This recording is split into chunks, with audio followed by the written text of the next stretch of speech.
이거 보면서 내 딸도 갈 수 있었으면 참 좋겠다 뭐 이런 생각들 많이 하게 되는.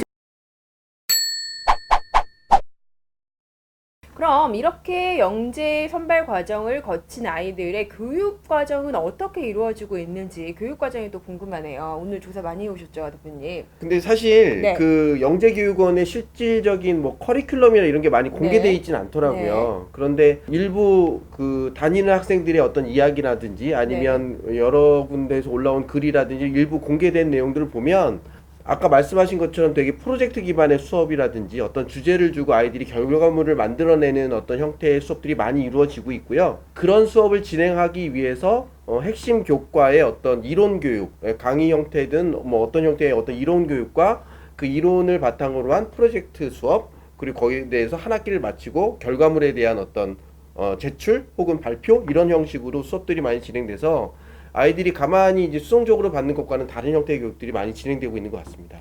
그럼 아까 수학, 과학은 일반적으로 이렇게 많이 있는데 네. 조금 다른 주제들 아까 보니까 재밌는 거 있던데 한번 소개 좀 네. 해주세요. 아까 뭐 이렇게 조사하는 과정에서요. 고려대학교 융합교육 커리큘럼이 하나 공개되어 있는 게 있어서 네. 좀 봤더니요. 네. 뭐 예를 들어 여기는 약간 그 수학과 과학과 뭐 소프트웨어 이런 것들이 통합되어 있는 교육이다 보니까 네. 뭐 효과적인 의사결정을 위한 확률 모델링 이런 교육에서 개미가 길을 찾는 확률 원리를 이해하고 페로몬을 이용한 길 찾기를 탐구한 후에 개미의 이동 경로 예측 프로그램을 소프트웨어로 개발하는 뭐 이런 네, 식의 네. 수업이 진행돼요. 그래서 음. 이거 보면서 내 딸도 갈 수 있었으면 참 좋겠다 뭐 이런 생각들 많이 하게 되는. 기본적으로 사고력과 문제 네, 해결력을 중점으로 네, 두는 네. 그런 과정들이네요. 네, 네, 네. 그러면 교육 과정이 그렇게 이루어지고 네, 있는데 네, 네. 재밌네요. 그럼 교육 과정 후에 우리가 또 평가가 빠질 수 없을 네, 것 네, 같아요. 네. 평가도 이루어지나요? 네, 근데 네. 그 뭐 어쨌든 그 영재원 그 지원하는 포털 시스템에 딱 가보면 네. 그 아이들에 대한 이력 관리가 별도로 되어 있다는 게 있어요. 그러니까 네. 국가에서도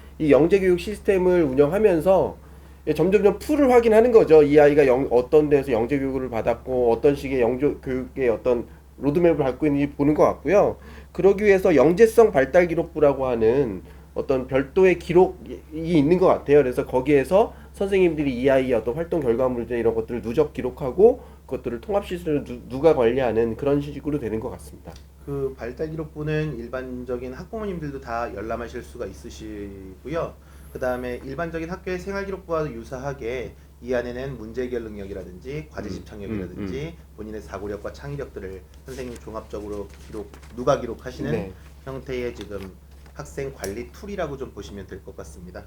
거기 보니까 이제 뭐 필수 기재사항하고 선택 기재사항하고 이렇게 돼 있는데요. 뭐 인적사항, 교육 이력, 교육 활동, 특기사항, 기타 정보 그래서 좀 말씀하신 것처럼 학교생활 기록과 되게 유사한 형태의 네. 어떤 내용들이 들어있는 것 같고요.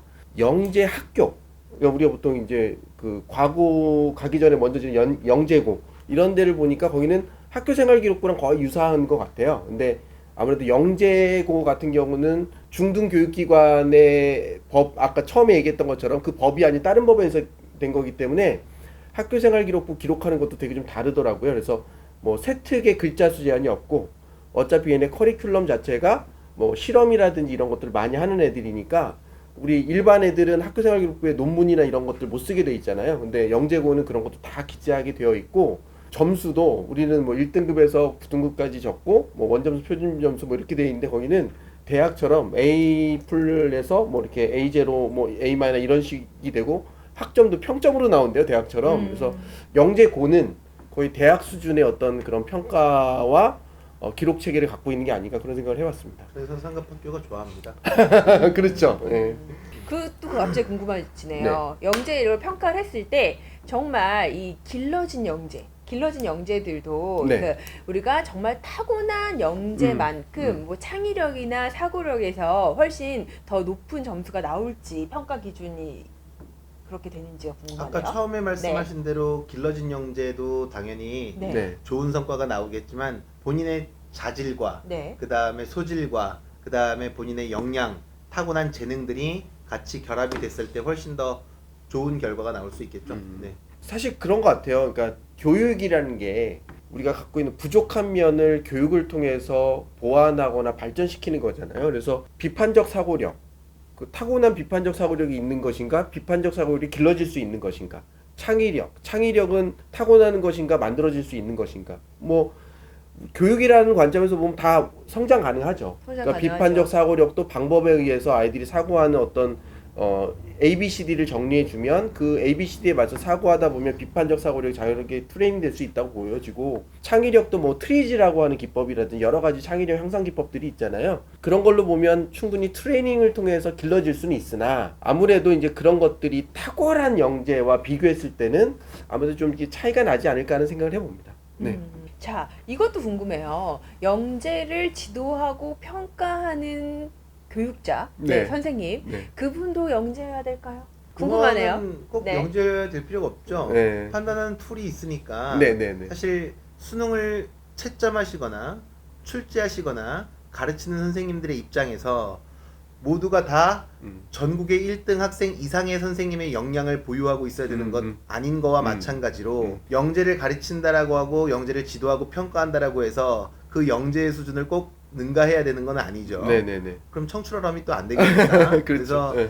대신에 그 영재라고 하는 것 혹은 지금 이 교육을 통해서 아이들의 역량이 성장한 부분에 대해서 선생님이 평가할 수 있는 그 체계와 그 선생님의 그 실력만 있으면 그렇죠. 충분히 참여할 수 있다라고 판단이 됩니다. 네. 네. 그리고 이제 기본적으로 보면 초등 영재의 지적 수준이 뭐 대학 박사 과정에 있는 코스웍을 밟고 있는 사람보다 뛰어나다고 얘기할 수는 없잖아요. 그래서 뭐 모두가 다 영재일 필요는 없는 것 같고요. 실제로 그 영재 교육기관의 그 선생님에 대한 임용 뭐 이런 부분도 아까 그 영재교육진흥법에 나와 있더라고요. 이런 게 또 어떻게 나와 있나요? 재밌었는데, 일단 정교사 자격증이 있는 분들이 영재 교육을 위한 별도 연수를 특정 시간 이상 받으면 이제 임용될 수 있는 자격이 있고요. 그런 정교사 자격증이 없는 경우에도 박사과정 학위를 소지하거나 석사의 학위를 소지하고 특정 분야에 5년 이상의 경력이 있고 영재를 가리킬 만한 특별한 역량이 있을 때, 혹은 특정 분야에서 아주 탁월한 성과를 갖고 있어서 영재 교육을 할 수 있다고 인정될 때, 이런 몇 가지 사례가 있는데, 보다 보면 말씀하신 것처럼 특정 영역에서 아주 뛰어난 성과를 갖고 있는 분은 영재일 수도 있겠지만, 일반 석사 과정에서 현업에서 5년 이상 경력을 갖고 있는 분들은 꼭 영재가 아닐 수도 있잖아요. 이제 그런 걸로 보면 꼭 지도자 자체가 영재일 필요는 없으나 영재를 핸들링하고 가리킬 수 있는 별도의 어떤 연수 과정이라든지 그런 뭐 이렇게 능력은 갖고 있어야 되지 않는가, 기본적 자질이 있어야 되지 않는가, 이렇게 생각해 봅니다. 그러면 영재를 지도하고 평가하는 부분에 있어서 꼭 이제 영재는 아니어도 되지만 교육자가 그 높은 수준의 그런 지식 네. 역량이 필요하다라는 거는 네, 동의하시는 것 네, 같고요. 네.